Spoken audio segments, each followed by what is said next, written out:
It was supposed to be a normal Sunday brunch. My mom was making her famous blueberry pancakes. My dad was reading the newspaper, and I was scrolling through Instagram. Then, my dad cleared his throat and announced he had some exciting news about my future. I should have seen it coming, but I was young and naive. What he said next shattered my world.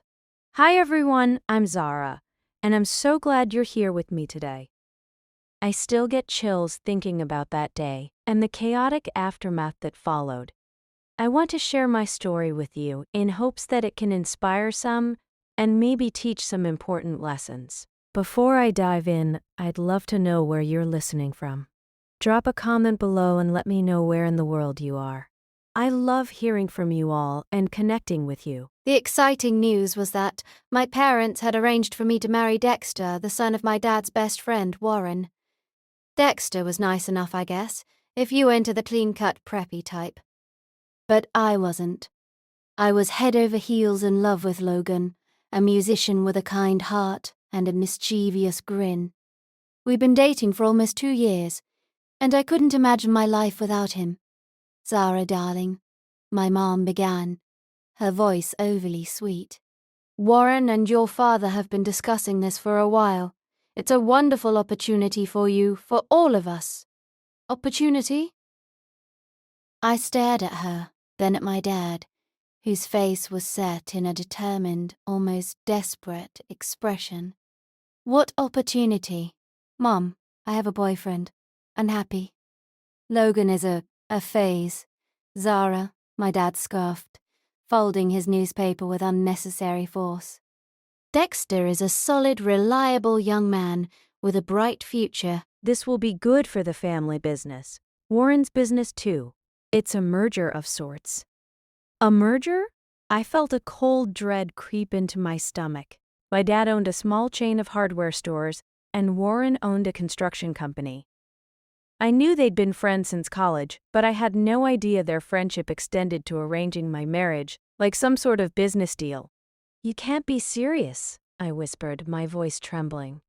"You can't just decide who I'm going to marry." "We're not deciding, Zara," my mom said, trying to sound reasonable. "We're simply guiding you towards a path that will ensure your happiness and security." "My happiness?" I repeated, incredulous. "You think marrying someone I don't love is going to make me happy?" "What about Logan? Don't my feelings matter at all?" My dad stood up, his face reddening. "Logan is a deadbeat musician. He has no future, no ambition. We're trying to protect you from making a mistake, Zara. This marriage to Dexter will set you up for life." That night, I cried myself to sleep, Logan holding me tight. He listened patiently as I poured out my heart, his jaw clenched in anger. "They can't do this, Zara," he said, his voice low. "You're an adult. You can make your own choices." "But they're threatening me, Logan," I sobbed. "They said if I don't go through with it, they'll cut me off. No more tuition, no more allowance, nothing." Logan held me tighter. "Then we'll figure it out. Together. We always do." The next few weeks were a blur of anxiety and dread. My parents were relentless, constantly singing Dexter's praises and subtly, and not so subtly, reminding me of the financial consequences of defying them. I felt like I was trapped in a nightmare, with no escape. One afternoon, I went to my parents' house to discuss the situation again. My mum was out, and my dad was in his study, talking on the phone. I was about to knock when I overheard his conversation. "Yes, Warren, everything is on track. Zara is coming around. Once the engagement is announced, she won't have a choice. I know. The merger's crucial for both of us. We're both on the line here, Warren. We need this to work." I pressed my ear closer to the door. "The invitations are already printed?" "What do you mean you're sending them out next week?" I gasped silently, stumbling backward. They had already printed the engagement party invitations. They were planning to announce my engagement to Dexter without even my consent. That was the final straw. I ran home, my heart pounding in my chest. I burst into our tiny apartment, where Logan was strumming his guitar, trying to compose a new song. "We're leaving," I said, breathless. "We're leaving right now. They're sending out engagement party invites next week." Logan looked up, his eyes wide with concern. "Leaving? Where are we going?" "Anywhere," I said, grabbing my backpack. "Anywhere but here. I can't do this anymore." I refused to let them control my life. That night, we packed our meager belongings into Logan's beat-up Honda Civic and drove away, leaving behind everything I had ever known. It was a terrifying, exhilarating, and liberating experience all at once. Looking back, it was the best decision I ever made, but it wasn't easy, far from it. We ended up in a small town a few hours away from my parents' house, hoping they wouldn't think to look for us there. We found a tiny, cramped studio apartment above a laundromat. It was barely big enough for a bed, a small table, and a hot plate, but it was ours. The first few months were incredibly difficult. I worked as a waitress at a local diner, and Logan picked up odd jobs, playing gigs at dive bars and doing construction work. We barely made enough to cover rent and food, and we were constantly stressed about money. I remember one night, we were down to our last $5, and we had to decide whether to buy bread or gas. It was one of the toughest decisions we ever had to make. My parents, as promised, had cut me off completely. No more phone calls, no more texts, no more financial support. They were furious, convinced that I had ruined my life and theirs. "You'll come crawling back," my mom had said in her last phone call. "You'll see, you can't survive without us." But I was determined to prove her wrong. Despite the challenges, Logan and I were happy.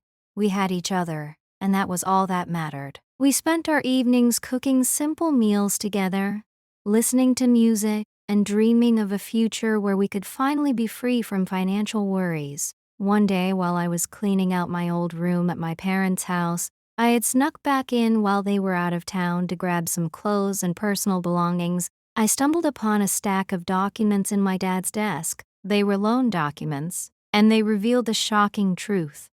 My dad's business was in deep financial trouble. He had taken out several high-interest loans, and he was on the verge of bankruptcy. I continued digging and found Warren's name all over the place.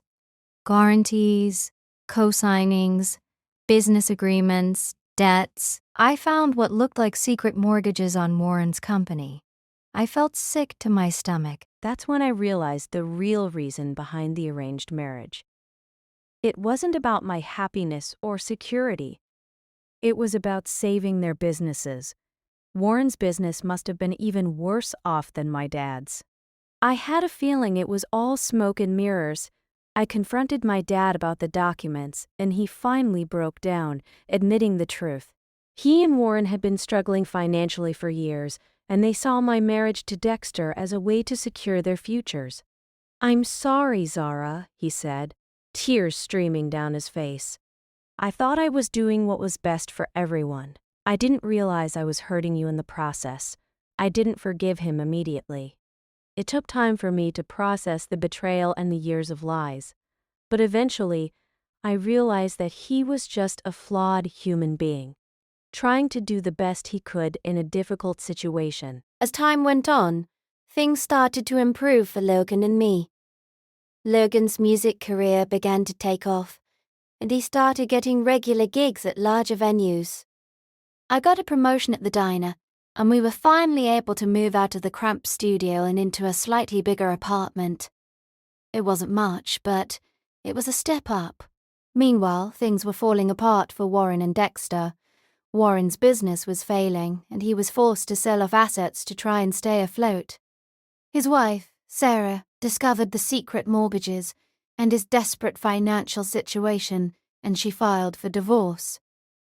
Dexter, unable to cope with his father's downfall and his mother's heartbreak, moved out of the house and started living with his girlfriend. It was a mess, a complete and utter mess. One day, I received a phone call from my mom. Her voice was hesitant, almost apologetic. "Zara, honey," she said, "I know we haven't spoken in a while, but I was wondering if you and Logan would like to come over for Thanksgiving. I was stunned. It had been almost 2 years since I had last seen my parents, and I had long given up hope of ever reconciling with them. "Mom," I said, my voice trembling. "Are you sure? Yes, Zara," she said, interrupting me. "I'm sure. I've been doing a lot of thinking, and I realize we made a mistake. We were wrong to try and control your life. We just want you to be happy." I hesitated for a moment, then said, "Okay, Mom, we'll be there." Thanksgiving was awkward, to say the least. My parents were stiff and uncomfortable, and Logan was nervous and quiet. But as the day went on, the tension started to ease. We laughed, we talked, and we even managed to have a somewhat normal conversation. To my surprise, Sarah, Warren's ex-wife, was also there. She was a kind, intelligent woman who had been blindsided by Warren's deceit.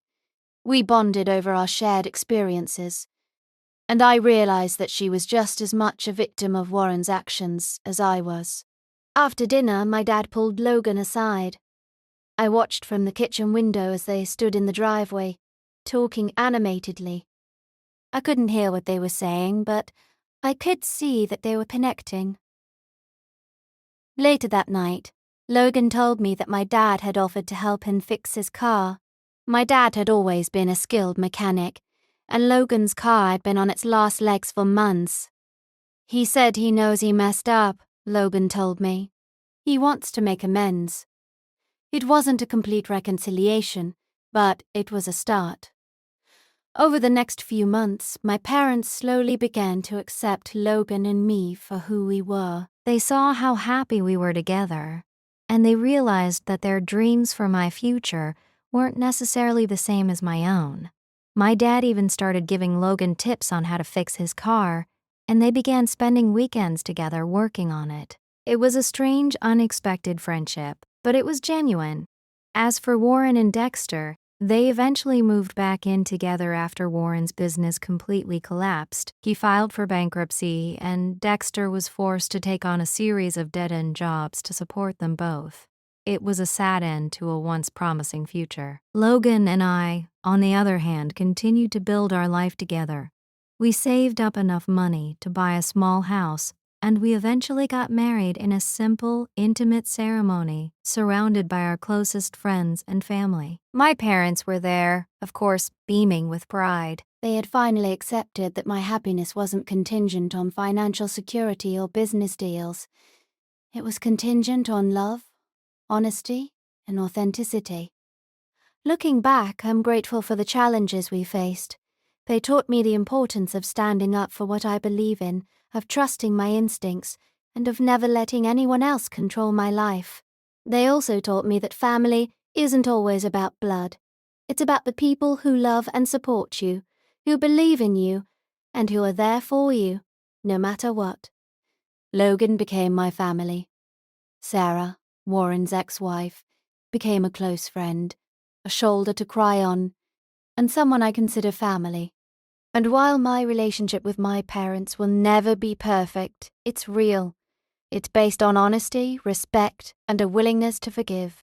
I realize that sometimes the greatest gifts come from the most unexpected places. Sometimes the things we think will destroy us end up making us stronger. And sometimes the people who try to control us end up teaching us the most valuable lessons of all. My mom once thought that my eloping with Logan ruined my life. But really, it helped me truly start living. And that's when I realized sometimes the greatest love stories are the ones that defy expectations. If you enjoyed this story, please subscribe to the channel for more such stories.